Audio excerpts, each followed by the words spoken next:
para que tú guíes todo lo que en esta mañana hemos de compartir con tu iglesia, oh Señor. Gracias te damos, Señor, por este enorme privilegio. No somos dignos, oh Señor, pero gracias a la obra hecha perfecta por nuestro amado Salvador, tú nos haces dignos, Señor. Y queremos, oh Señor, que tu Santo Espíritu sea quien guíe todo lo que hemos de compartir en esta mañana con tu iglesia. Que sea de edificación para todos nosotros. Te lo pedimos, oh Señor, en el nombre glorioso de tu Hijo Jesucristo. Amén.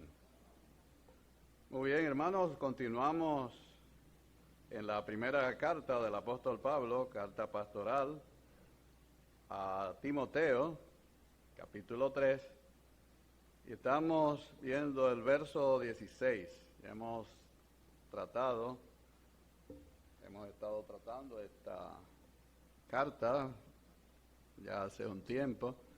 No pensaba que me iba a extender tanto, pero viendo las cosas y los acontecimientos, veo que cada vez es más necesario seguir recalcando sobre el comportamiento adecuado, apropiado en la casa de Dios, que es la iglesia del Dios viviente, columna y baluarte de la verdad. Así que vamos al versículo 16 del capítulo 3 de Primera Timoteo para refrescar este pasaje. Comenzando en el verso 14, para así tomar toda la idea, dice el apóstol,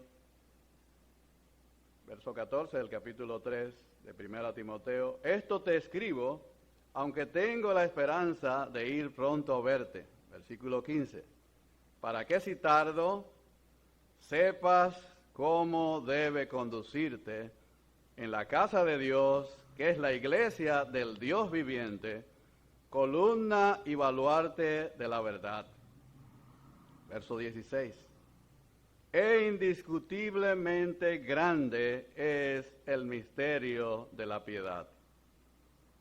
Dios fue manifestado en carne, justificado en el Espíritu, visto de los ángeles, predicado a los gentiles, creído en el mundo, recibido arriba en gloria. Indiscutiblemente grande es el misterio de la piedad.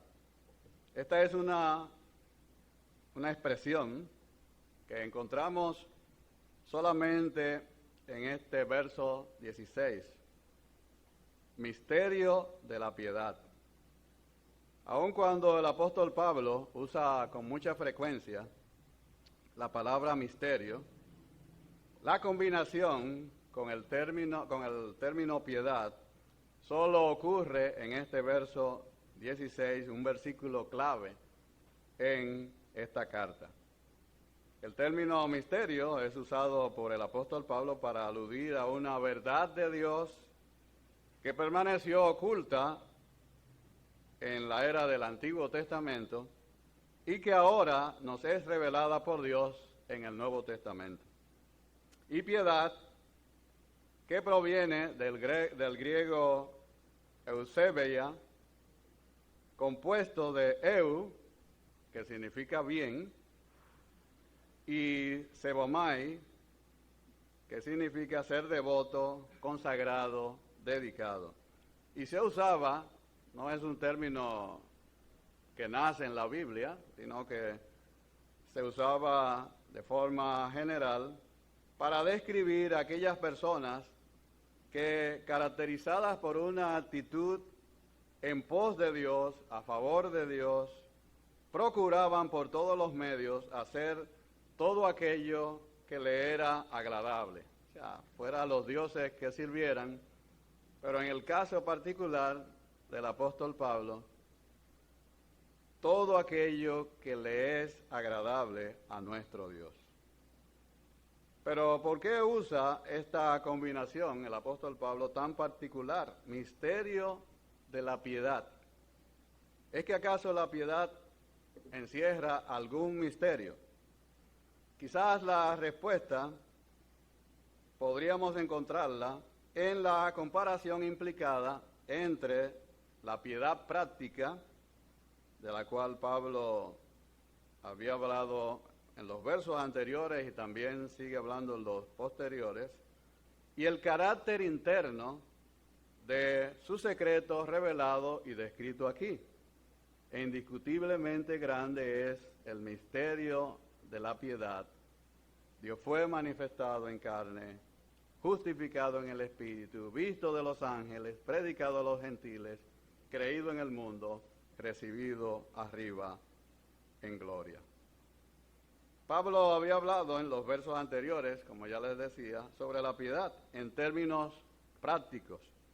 Por ejemplo, en el capítulo 2 y los 2 primeros versículos de este capítulo, 1 Timoteo 2, versos 1 y 2, dice el apóstol: exhorto ante todo a que se hagan rogativas, oraciones, peticiones y acciones de gracia por todos los hombres, por los reyes y por todos los que están en eminencia, para que vivamos quieta y reposadamente en toda piedad y honestidad. Y dice en el verso 3 y 4, porque esto es bueno y agradable delante de nuestro Salvador, delante de Dios nuestro Salvador, el cual quiere que todos los hombres sean salvos y vengan al conocimiento de la verdad. Vemos en este capítulo al apóstol Pablo exhortando a la iglesia a darle prioridad en sus reuniones a la oración intercesora, oración por todos los hombres. Y el término aquí, traducido como hombre, es andropos, es decir, por todos los seres humanos. Exhorta el apóstol Pablo ante todo, y el término ante, del griego protón, lo que significa es primero que todo. Orar ante que todo, por todos los hombres, a que se hagan oraciones de todo tipo, rogativas, oraciones, peticiones, acciones de gracia, para que vivamos, especialmente por los reyes y los que están en eminencia, para que vivamos quieta y reposadamente en toda piedad y honestidad. Es decir, a manifestar lo que nos estaba diciendo el apóstol Pablo, la verdadera piedad, al orar con pasión, con todo tipo de oración, por la salvación de todos los seres humanos, incluidos los que nos gobiernan, y todo ello como parte de esa manera de conducirnos piadosamente. Y al hacerlo así, nos dice el apóstol Pablo, la iglesia puede experimentar cierto nivel de libertad religiosa, es decir, para que podamos vivir de manera quieta y reposadamente, pero la verdadera razón de esta práctica, de esta exhortación del apóstol, es porque esto es bueno y agradable delante de Dios nuestro Salvador. Y además es su deseo, el cual quiere que todos los hombres sean salvos y vengan al conocimiento de la verdad. La conducta piadosa busca, por sobre todas las cosas, agradar a Dios, cumpliendo con sus deseos. Es decir, no es agradar a Dios haciendo lo que yo entiendo que a Él le debe agradar, sino es agradar a Dios haciendo lo que es su deseo, su voluntad. Porque esto es bueno y agradable a Dios, el cual quiere o sea, su deseo, que todos los hombres sean salvos y vengan al conocimiento de la verdad. En el capítulo 2 también, en este mismo capítulo, versos 9 y 10, cuando está escribiendo sobre el atavío, es decir, la vestimenta, más bien el término griego es aquí cosmeo, es decir, los adornos que embellecen, la ornamentación, la ropa, el peinado, las joyas apropiadas que corresponden a las mujeres que profesan piedad, es decir, que anuncian, proclaman reverencia a Dios, y que consiste, o sea, lo que debe ser el atavío de las mujeres, dice de la siguiente manera, versículo 9, asimismo que las mujeres se atavíen de ropa decorosa, con pudor y modestia, no con peinados ostentosos, ni oro, ni perlas, ni vestidos costosos, versículo 10, sino con buenas obras, como corresponde a mujeres que profesan piedad. Si le crea problema, sino con buenas obras, como corresponde a mujeres que profesan piedad. O sea, la vestimenta apropiada. Pablo se está, parece, metiendo con los adornos de las mujeres, pero la idea es que la vestimenta apropiada, que corresponde a mujeres que profesan piedad, es decir, que proclaman reverencia a Dios, consiste en hacer buenas obras, es decir, las cosas que verdaderamente agradan a Dios. Este tipo de atavío, cosmeo, de donde viene cosméticos, y cosmo, inclusive, no distrae a otros en la iglesia de la comunión con Dios, sino que al contrario, estimula a la buena comunión, a las buenas obras. En el capítulo 3 también vemos en los versos 1 al 13, en la piedad práctica que el apóstol impuso a los oficiales de la iglesia, a los obispos y a los diáconos.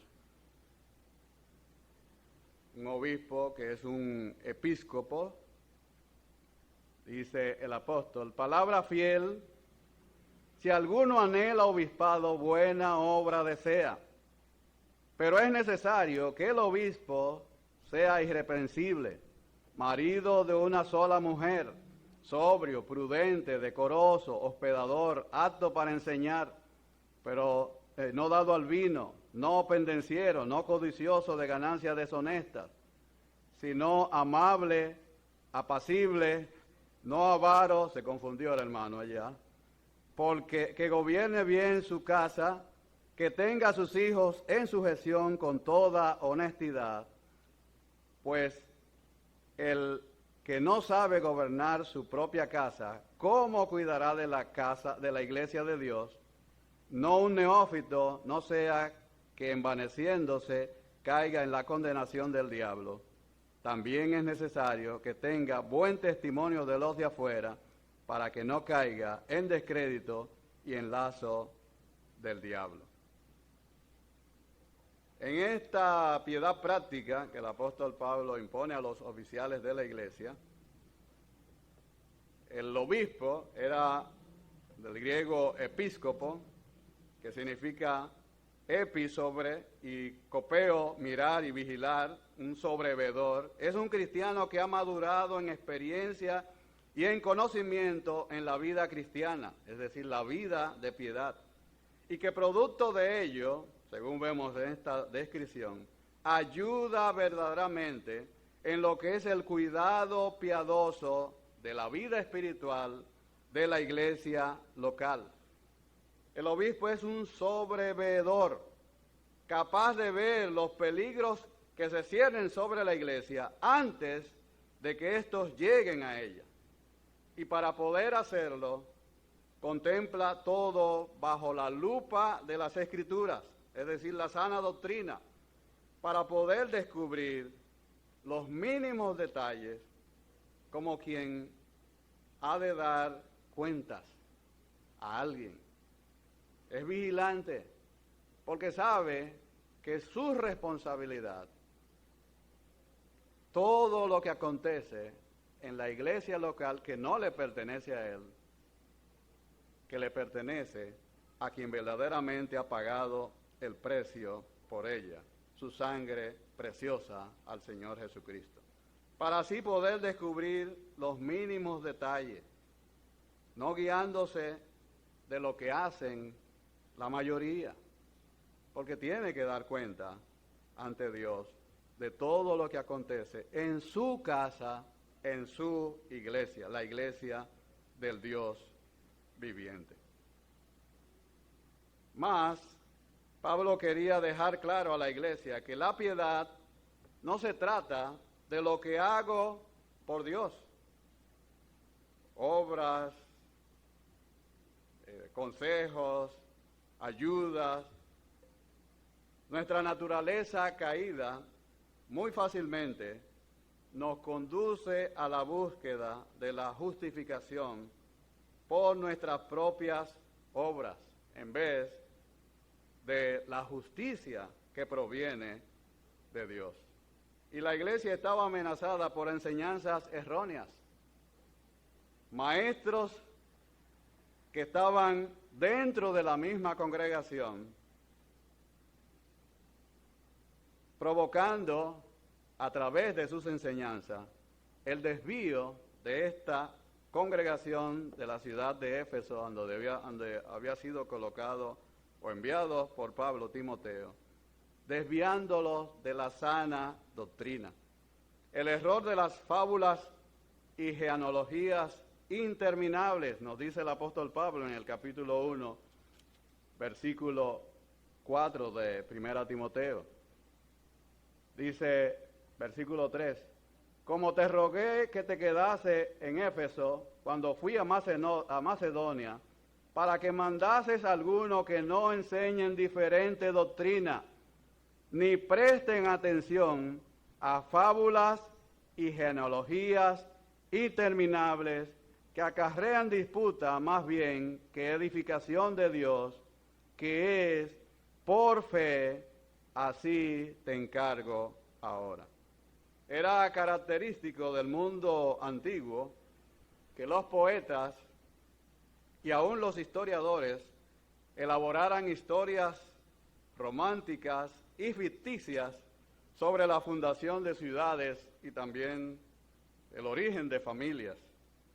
Fabulaban sobre algún dios que había venido a la tierra y fundado la ciudad o tomado en matrimonio alguna joven mortal y creado una familia. El mundo antiguo estaba lleno de historias por este estilo. El mismo Alejandro Magno hizo que le construyeran un pedigrí totalmente artificial en el que trazaban su ascendencia por una parte hasta Aquiles y Andrómaca, y por otra parte hasta Perseo y Hércules. Tenían también el peligro de la justificación por las obras de los legalistas judíos. El capítulo 1, versos del 7 al 11, donde dice el apóstol, queriendo ser doctores de la ley, estos falsos maestros, sin entender ni lo que hablan ni lo que afirman. Pero sabemos que la ley es buena si uno la usa legítimamente, conociendo esto, que la ley no fue dada para el justo, sino para los transgresores y desobedientes, para los impíos y pecadores, para los irreverentes y profanos, para los parricidas y matricidas, para los homicidas, para los fornicarios, para los sodomitas, para los secuestradores, para los mentirosos y perjuros, y para cuanto se oponga a la sana doctrina según el glorioso evangelio del Dios bendito que a mí me ha sido encomendado. Dice el apóstol Pablo, la ley no está puesta para el justo. Si un hombre es justo, no necesita la ley. Y esto es cierto solamente para el cristiano que ha sido justificado por la fe puesta en el Señor Jesucristo.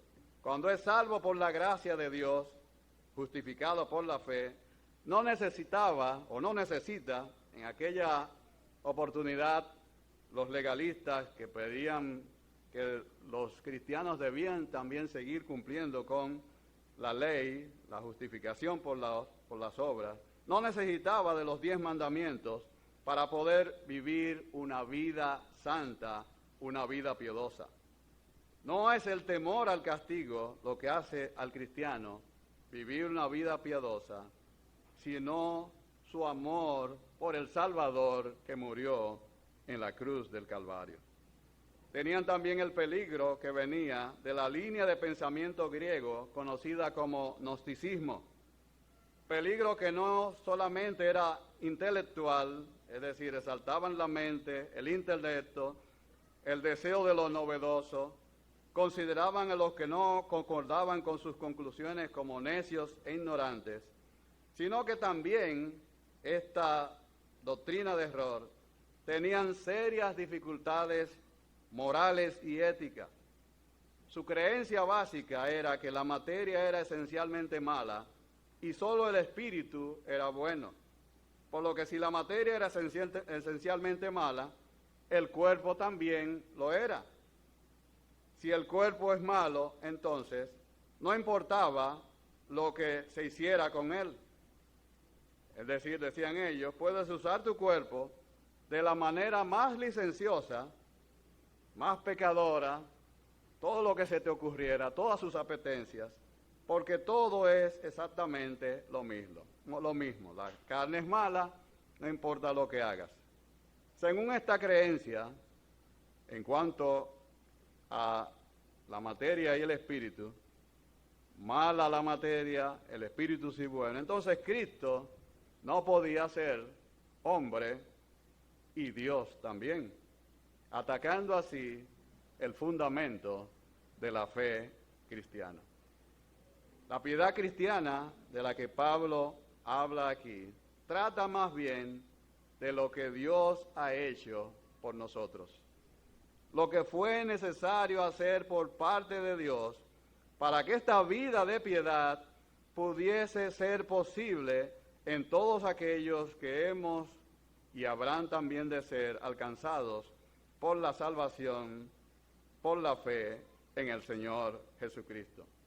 Y no solo alcanzar la salvación por la fe en el Señor Jesucristo, sino también que la vida de santidad, la vida de piedad que Dios demanda de sus hijos, la vivimos también por la fe puesta en Él. Algo que también podía estar en la mente del apóstol Pablo al usar esta frase, el misterio de la piedad, era hacer una comparación y establecer un contraste entre el misterio de la piedad y el misterio de la iniquidad que ya está operando en el mundo y que se opone a Cristo, a su reino y a su iglesia, como enseña en 2 Tesalonicenses capítulo 2, versículos del 5 al 8. Ahora bien, en lo que sí prácticamente todos los eruditos de las Escrituras coinciden es que el apóstol Pablo está citando aquí un himno antiguo que se cantaba en la iglesia primitiva. Y ciertamente, si observamos la estructura de este pasaje, es decir, cómo está modelado este poema, especialmente en su lengua griega original, nos presenta una especie de poesía.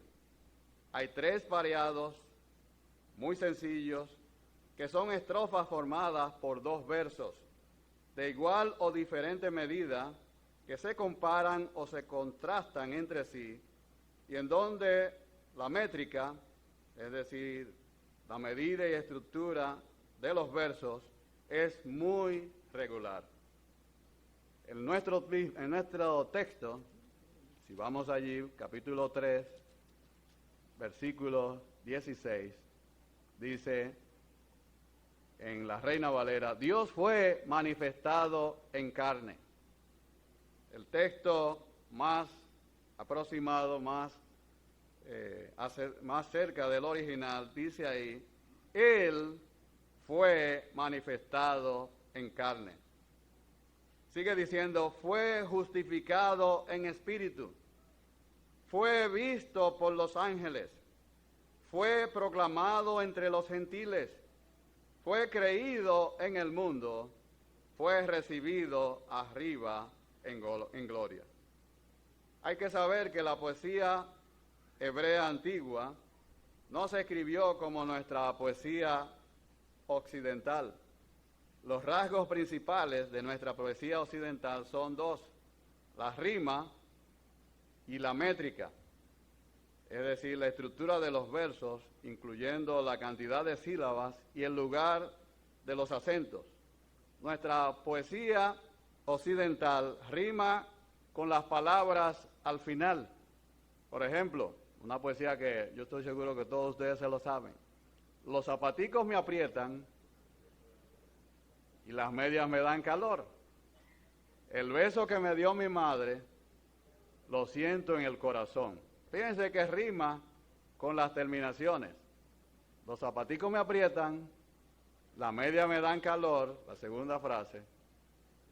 El beso que me dio mi madre, lo siento en el corazón. O sea, tiene que terminar con la entonación final de las palabras. Pero los rasgos principales en la poesía oriental y los pueblos griegos y hebreos estaba en la métrica, también diferente a la métrica occidental y fundamentada en el paralelismo semántico y en el sentido de las cosas, es decir, la conexión, la relación del pensamiento de sus componentes. Estructuraron su poesía basándose en contrastes, es decir, la diferencia o oposición de los elementos, y paralelos, que consiste en expresar dos veces la misma idea con palabras, ideas y pensamientos distintos, poniendo estas, es decir, las palabras, ideas y pensamientos, o juntas, o por igual, o en contraste.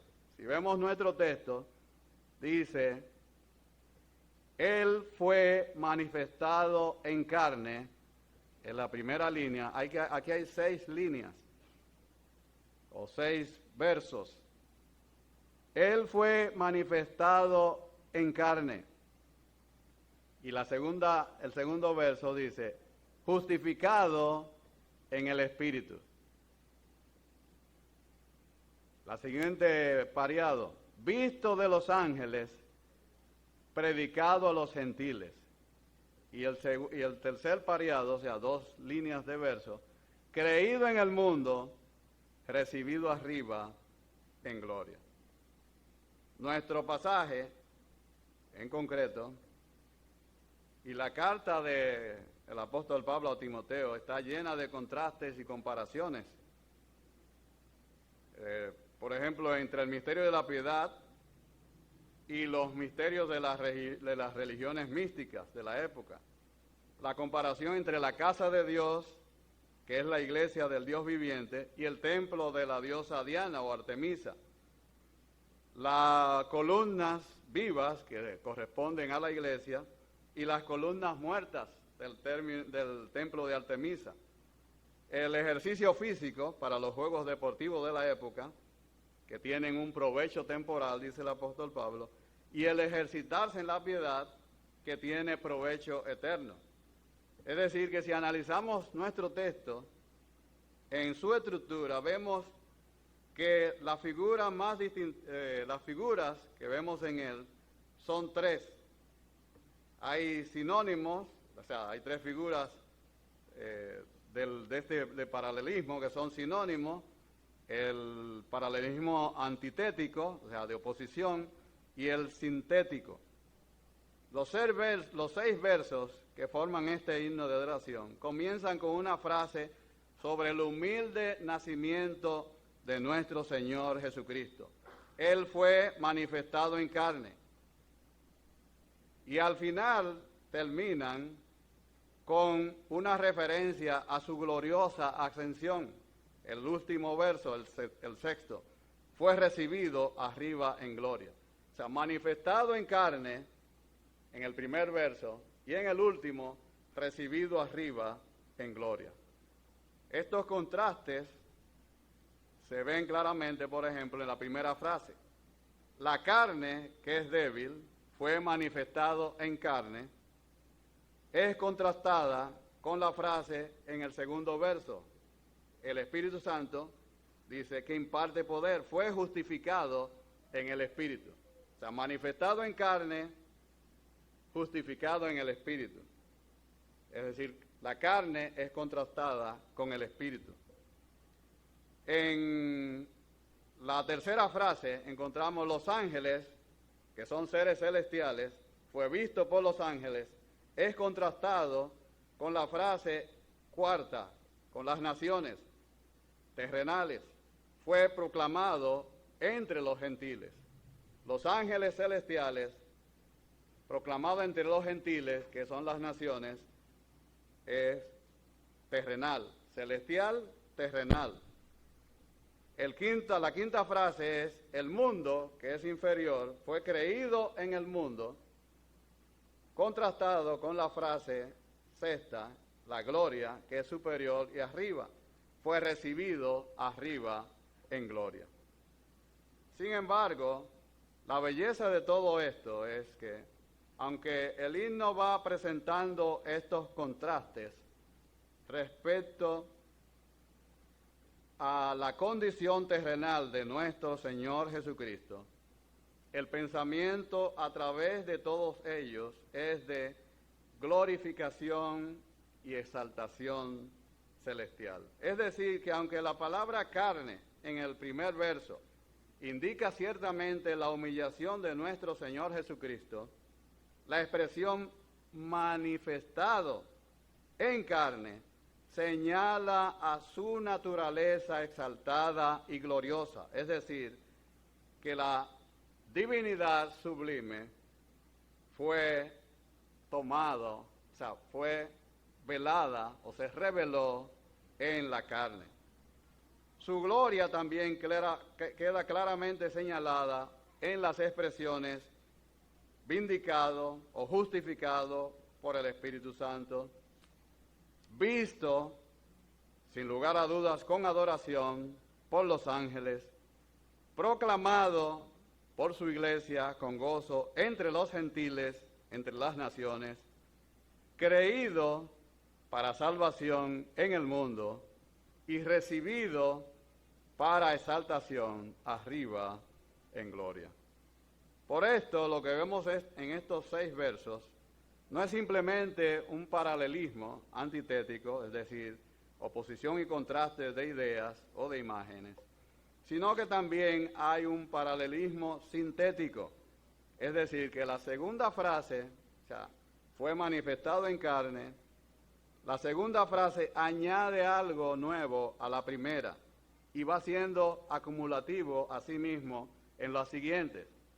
Fue manifestado en carne, fue justificado en el Espíritu, fue visto de los ángeles, fue predicado a los gentiles, fue creído en el mundo, fue recibido arriba en gloria. Vamos viendo cómo se va acumulando, o sea, va añadiendo algo nuevo que va a sí mismo exaltando la figura, la persona de nuestro Señor y Salvador Jesucristo. Es decir, que podemos ver que existe una acumulación de ideas sucesivas en torno al Señor Jesucristo, quien inicia con su manifestación en la carne, o sea, desciende manifestándose en la carne y va así conduciéndose en todo lo que va indicando en este himno hacia un clímax, como es la exaltación del Señor Jesucristo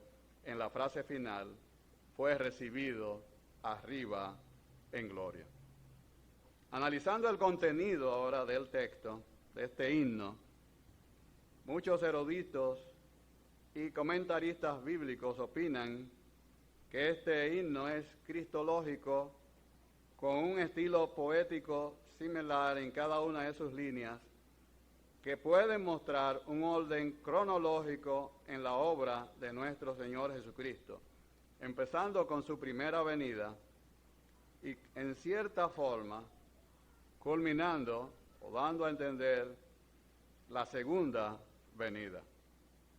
La primera frase dice que Él fue manifestado en carne, una alusiva y evidente referencia a la encarnación del Señor Jesucristo, evento que marca su venida al mundo del preexistente Hijo de Dios, una verdad bíblica fundamental.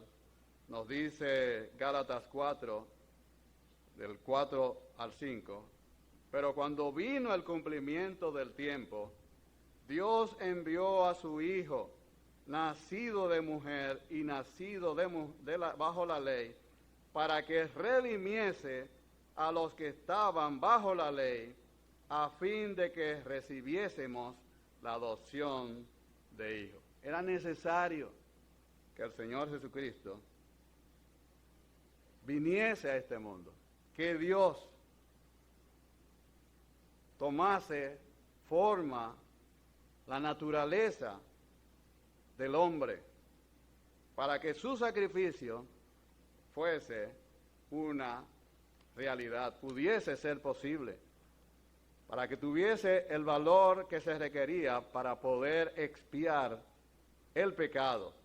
Él tenía que ser hombre a plenitud, 100%, y tenía que ser Dios para poder llevar sobre sus hombros el castigo por el pecado como sustituto del ser humano. La segunda frase afirma que fue justificado en espíritu. Y algunos preguntan si justificado en su propio espíritu humano o justificado por el Espíritu Santo. Lo entendemos como significando esto último. Fue justificado por el Espíritu Santo de Dios en su bautismo, en su transfiguración, en su resurrección y también en su ascensión. La tercera línea dice que fue visto por los ángeles. Los ángeles vieron el misterio de la piedad en la persona de Jesucristo. Le anunciaron como un hombre que nacería. Le vieron en Belén como un niño indefenso. Le sirvieron después de la tentación. Le vieron en la agonía del Getsemaní. Especialmente fue visto en la resurrección como manifestación de una obra completa, cumplida. Los ángeles están interesados en el misterio de la piedad, viendo a la iglesia la multiforme, en la iglesia la multiforme sabiduría de Dios, nos dice el apóstol Pablo en Efesios 3:10. Y estuvieron presentes en su ascensión. La cuarta línea indica que fue proclamado entre los gentiles, y esto hace referencia a que sería anunciado entre las naciones. Y esta es una clara alusión a la tarea misionera de la iglesia, encomendada por el mismo Señor Jesucristo, en lo que conocemos como la Gran Comisión. La sexta y parte final de este himno dice, fue recibido en gloria. Y la expresión parecería o parece referirse a la ascensión, pero esto sería extraño después de la referencia a la predicación. Quizás todo esto está puesto con la intención de finalizar con la gloria del Señor Jesucristo predicado. Pero también, si se quiere ser congruente con la explicación cronológica, esta sería una referencia escatológica a la segunda venida también del Señor Jesucristo en su aparición final en poder y gran gloria. Y en conclusión, hermanos, en cualquier caso, la riqueza teológica de este himno que entonaron los primeros cristianos radica en su énfasis de que la base de la vida de la Iglesia y su función como portadora y defensora de la verdad es Cristo mismo, quien es totalmente humano, al mismo tiempo que también perfectamente Dios. Él es el misterio revelado de la piedad, quien a través de su obra sustitutoria en la cruz, porque es 100% humano, lo que le permitió poder tomar nuestro lugar en la cruz, donde cargó allí también todos nuestros pecados, pagando el precio absoluto a satisfacción de Dios, porque es divino 100%, y así poder obtener para nosotros el perdón de los pecados, la salvación y la vida eterna, y no solo esto, sino también a través de su Espíritu Santo, el poder para vivir la vida en santidad. Además de todo esto, todas las demás enseñanzas teológicas contenidas en este himno, que tiene un aspecto eminentemente práctico, apropiado para los cristianos y para la Iglesia en todos los tiempos y en todo lugar. Este himno, hermanos,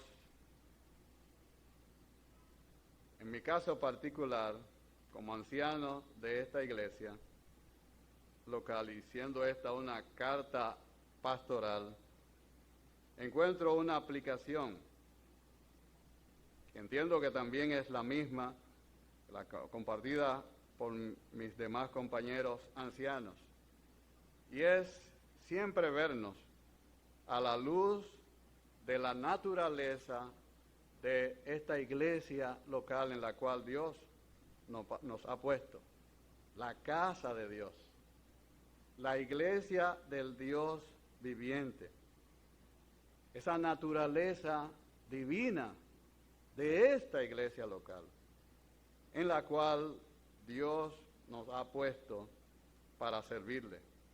Es la casa de Dios, la iglesia del Dios viviente. Por lo tanto, hermanos, como ancianos, estamos llamados a tomar decisiones en ellas para complacer, no a la mayoría. Nuestra responsabilidad es solo complacer a nuestro Dios, quien es su único dueño. Y tal como decía el apóstol Pablo en 1 Timoteo, capítulo 1, y verso 12, doy gracias al que me fortaleció, a Cristo Jesús, Señor nuestro, quien me tuvo por fiel poniéndome en el servicio. Y yo también, hermanos, y así también entiendo que mis demás compañeros ancianos, procuramos poder decir lo mismo. El Señor nos ha tenido por fieles.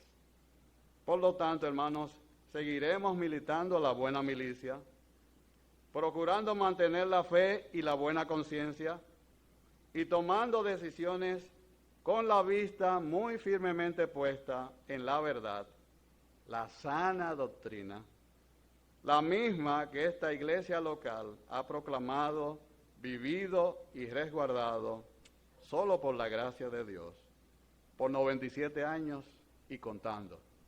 Que el Señor nos bendiga.